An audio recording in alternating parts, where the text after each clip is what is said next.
So எனக்கு ஒருவேளை கிறிஸ்தவ சமூகத்துல வந்து பாரம்பரிய சபை, ஆவிக்குரிய சபை, இது வந்து பெட்டர், இது வந்து பெட்டர் அப்படின்னு சொல்லிட்டு இன்னைக்கு நிறைய பேர் வந்து என்னன்னா நம்ம ஆர்கியூ பண்ணிருக்கோம். ஆக்சுவலா பார்த்தோம் அப்படின்னா ரெண்டுமே ரொம்ப மோசமான கண்டிஷன்ல தான் போயிட்டு இருக்கு. ஒருவேளை ஆவிக்குரிய சபையில இருக்கிறவங்க என்ன சொல்றாங்க அப்படின்னா, பாரம்பரிய சபையில வந்து என்ன அப்படின்னா அரசியல் பண்றாங்க. எஸ், உண்மைதான்.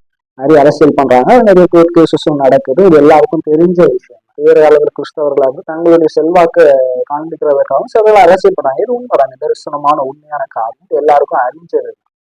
ஆனா நீங்க அப்படியே ஒரு ஸ்டாண்ட் அப் பண்ணி ஆவிக்குரிய சபைக்கு பாத்தீங்க அப்படின்னா, அங்க அபிஷேகம் பெற்ற பாஸ்டரே அரசியல் பண்றதை நம்ம வந்து நிறைய நேரங்கள்ல வந்து நோட் பண்ண முடியும். ஒரு சில பசங்களை வந்து என்ன அப்படின்னா, பாஸ்டர் வந்து அடிமை மாதிரி வீட்டுல வச்சிருக்கிறதும், பாஸ்டருக்கு பால் பாக்கெட் வாங்கி போடுறதும், பாஸ்டருடைய குழந்தைகளை வந்து பராமரிக்கிறதுக்கும், அங்கேயே படுத்திருக்கிறதுக்கும், வீட்டு வேலைகள் எல்லாம் செய்ய வைக்கிறதுக்கும் நிறைய காரியங்களை வந்து நான் வந்து நோட் பண்ணியிருக்கேன்.